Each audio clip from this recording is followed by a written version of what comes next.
মুসলিম শরীফের হাদিস, রাসূল করিম সাল্লাল্লাহু আলাইহি সাল্লামের দরবারে সমস্ত সাহাবায়ে কেরাম সবাই সমবেত হলেন। একটা জলসা, মিটিং, সাহাবায়ে কেরাম সবাই উপস্থিত। আমার রাসূল বললেন, মুসলিম শরীফের হাদিস, ও আমার সাহাবায়ে কেরামরা, আজকে তোমাদের মাঝে কে রোজা রেখেছ? তোমাদের মাঝে আজকে কে রোজা আদায় করেছ? সাহাবায়ে কেরামদের মধ্যে সবাই চুপ হয়ে রয়েছেন। সিদ্দিক আকবর রাদিয়াল্লাহু তাআলা বলতেছেন, ইয়া রাসূলুল্লাহ, আমি রোজা রেখেছি। আমার রাসূলের পর বললেন, কে আজকে তোমাদের মাঝে জানাজার নামাজ আদায় করেছ?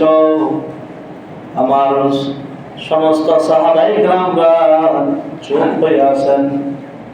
তখন সিদ্দিক আকবর রাদিয়াল্লাহু তাআলা বলেন, ইয়া রাসূলুল্লাহ, আমি আজকে জানাজার নামাজ আদায় করেছি।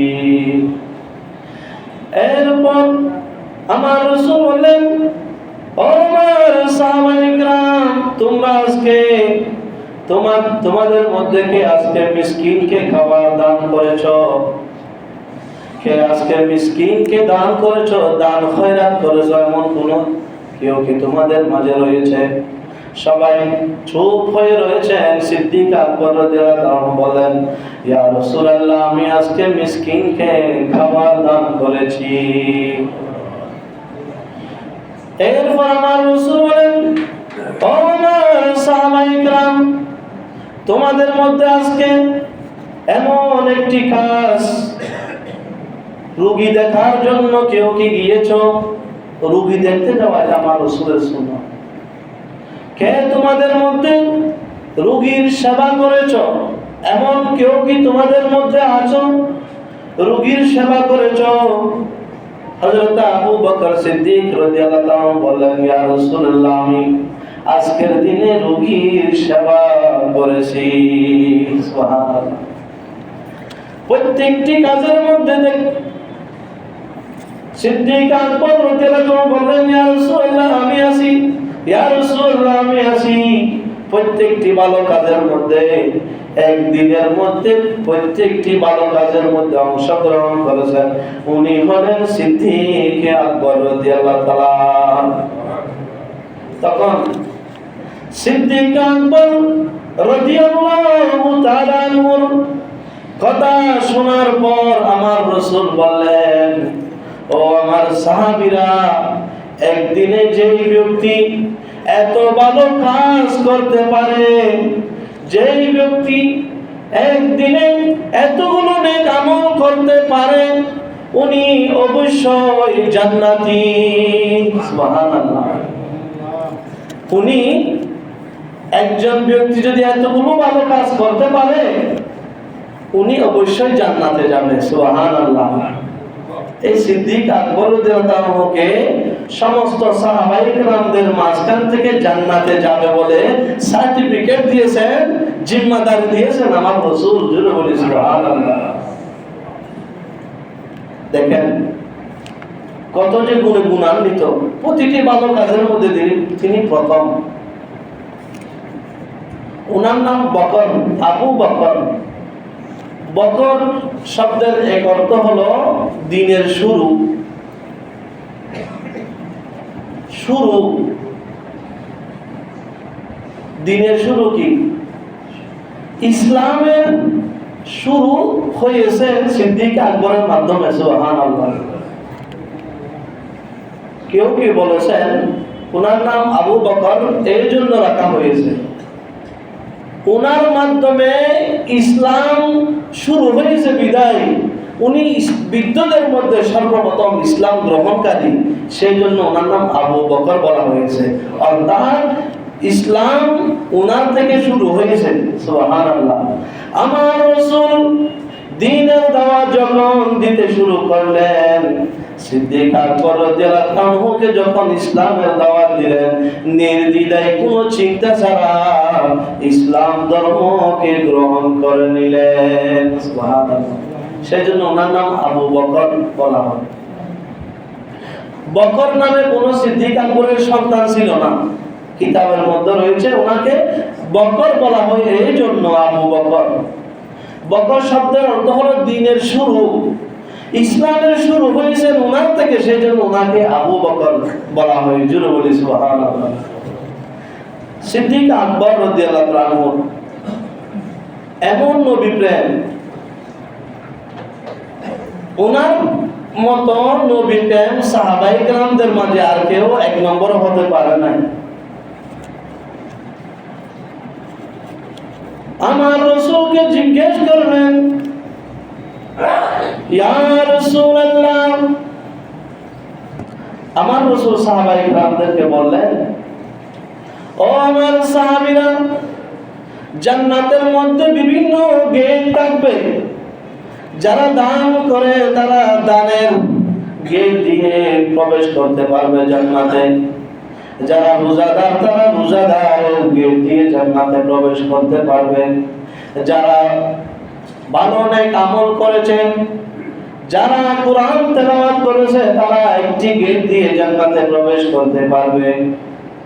এইভাবে এক একজন ভালো আমলকারী নেক কাজ করেছে এমন বান্দাদেরকে জান্নাতের এক একটি গেট দিয়ে প্রবেশ করাবেন আল্লাহ তাআলা।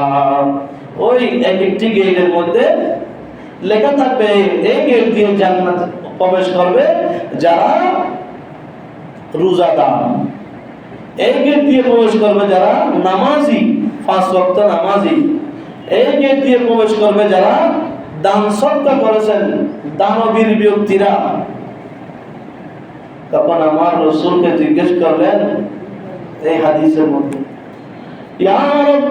ইয়া রাসূলুল্লাহ, আমি জানতে চাই আপনার কোন উম্মতের মধ্যে এমন কোন উম্মত কি রয়েছে যে প্রত্যেকটি গেট দিয়ে প্রবেশ করতে পারবে।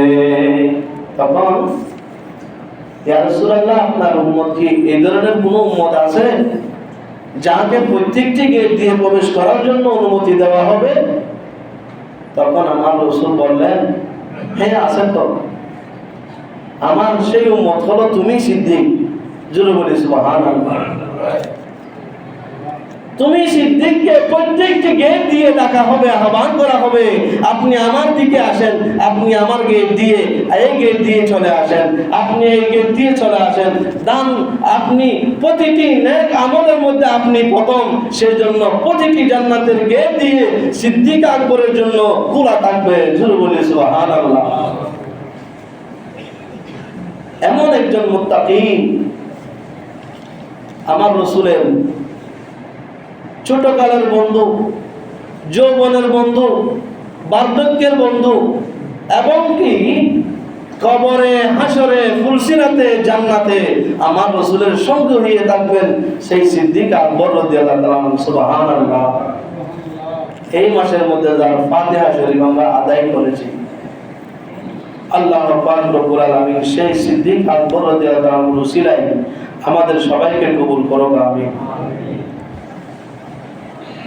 যাকে বলা হয় বুখারী শরীফের হাদিস, আফদালুল খালক বাদার রাসূল।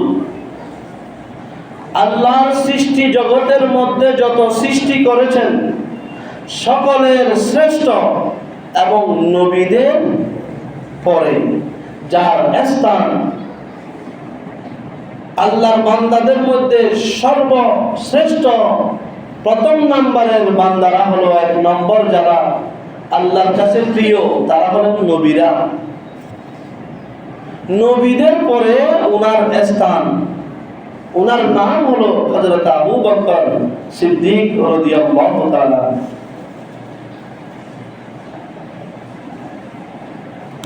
ওনাকে নির্বাচন করেছেন আমার রাসূল হিজরতের সঙ্গী হিসেবে।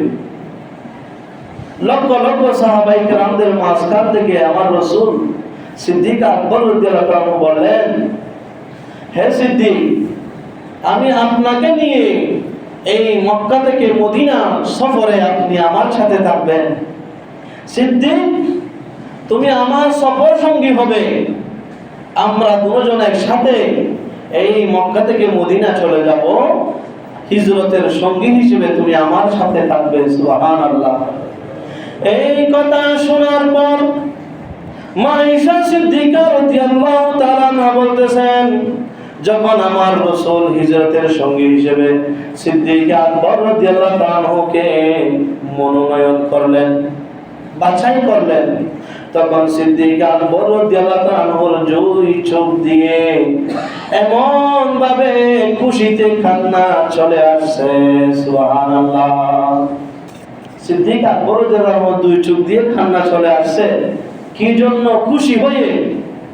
মা আয়েশা সিদ্দিকা রাদিয়াল্লাহু তাআলা বলতেছেন, আমার জীবনে আমি আর কোনোদিন দেখি নাই এইভাবে খুশিতে কান্না করতে, যেভাবে আমি আমার আব্বাজানকে দেখেছি। সুবহানাল্লাহ। আমার রাসূলের সঙ্গে হবেন সেজন্য খুশি হয়ে কান্না করে দিয়েছেন। সম্মানিত উপস্থিতি, হিজরতের সাথী আমার রাসূল সিদ্দিক আকবরকে নিয়ে হিজরতে বের হলেন। একেবারে যখন বের হলেন, কিছুক্ষণ আমার রাসূলের সামনে দিয়ে হাঁটেন, আর কিছুক্ষণ পিছন দিয়ে হাঁটতে শুরু করে সিদ্দিক আকবর রাদিয়াল্লাহু আনহু। আমার রাসূল বললেন, হে সিদ্দিক, তুমি কিছুক্ষণ সামনে দিয়ে আর কিছুক্ষণ পিছনে দিয়ে কেন হাঁটতেছ?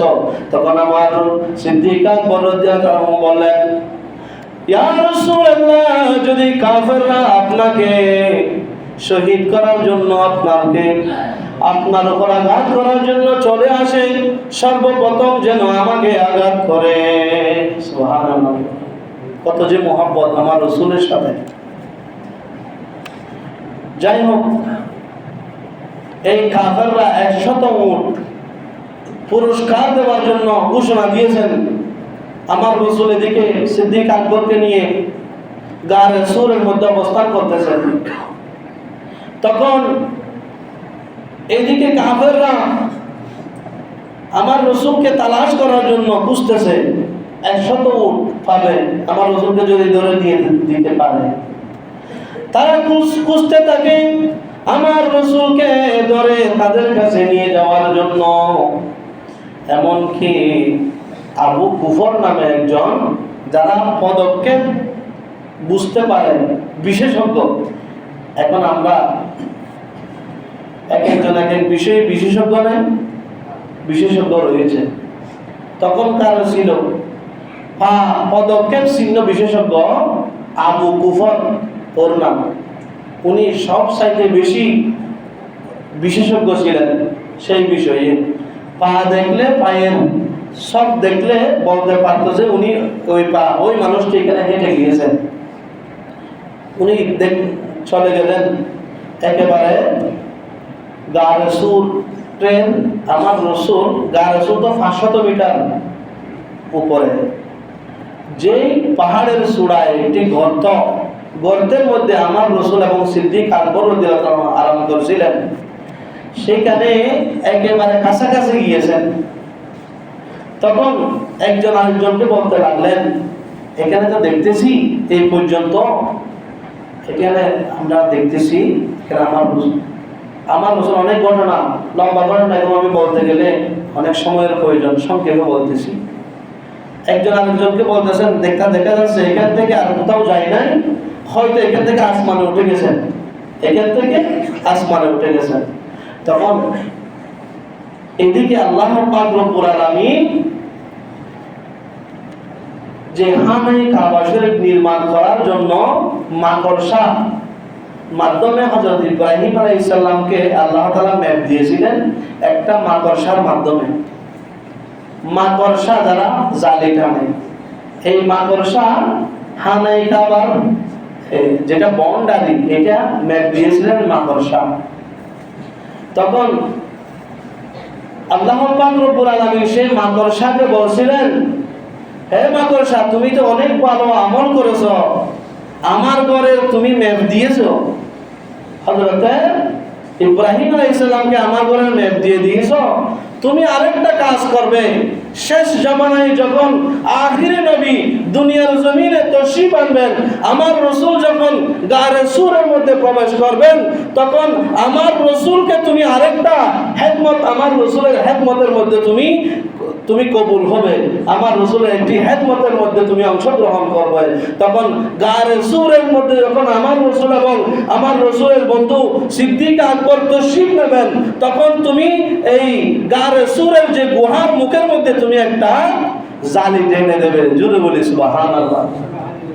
তখন হযরত ইব্রাহিম আলাইহিস সালামের আমল থেকে সে প্রস্তুত ছিল গারে সূরের মধ্যে আমার রাসূল ঢুকলে সে একটা জালি টেনে দেবে। সুবহানাল্লাহ। এদিকে মাকড়সা জালি টেনে দিল। আরেকটি গাছ এসে গেলে আল্লাহর কুদরতের পক্ষ থেকে গাছ এসে হঠাৎ করে আল্লাহ পাক রব্বুল আলামিন সেই গাছটা ফাটালেন।